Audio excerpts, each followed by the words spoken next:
जयकारा शेरा वालिदा बोल साचे दरबार की जय। केवन फुलवा साझे फूले केवन आधी रतिया,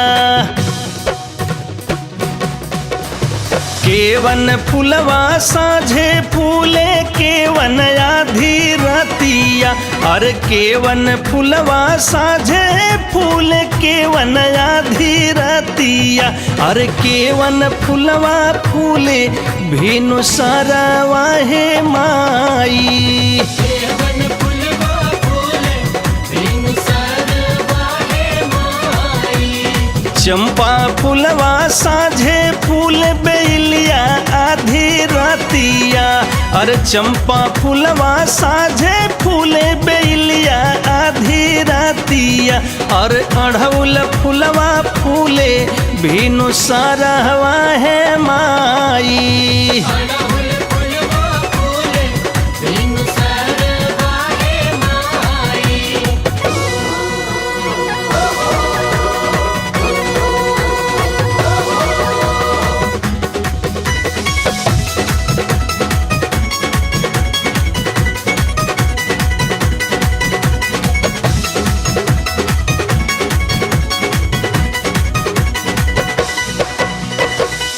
केवन बाबा सझिया पूजे केवन आधी रतिया हो, केवन बाबा पूजे भीनु सरवा हो माई।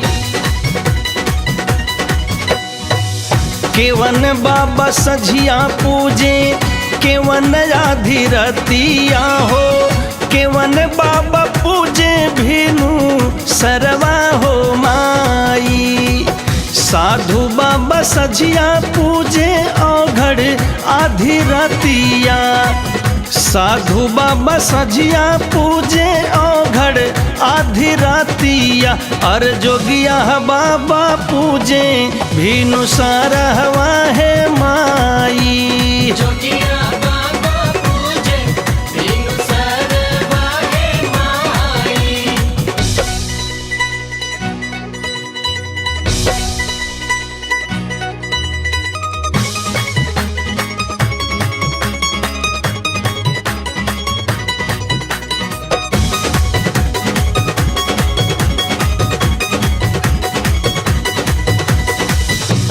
जयकारा शेरा वालिदा बोल साचे दरबार की जय। कहवा माई सझिया रोहे कहवा आधी रतिया हो, कहवा रोहेली भीनु सरवा है माई।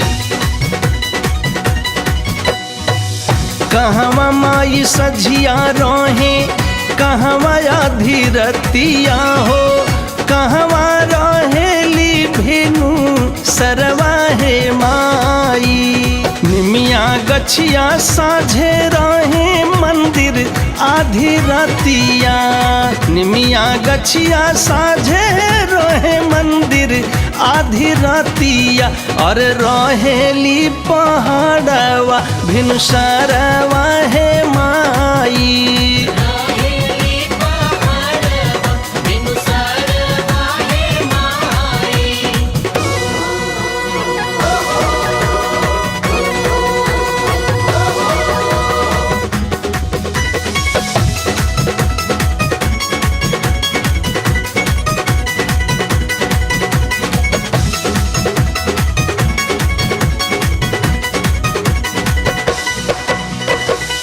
केहू माई के पूरी पकवान से मनावेला, छकिया लवंगिया केहू हलुआ चढ़ावेला।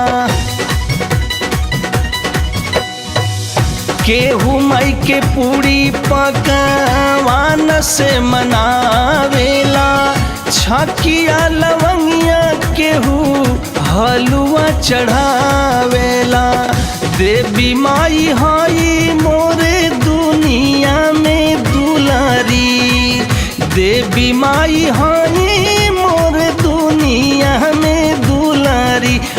अजय के चाही राउर अचरवहारवा हे माई।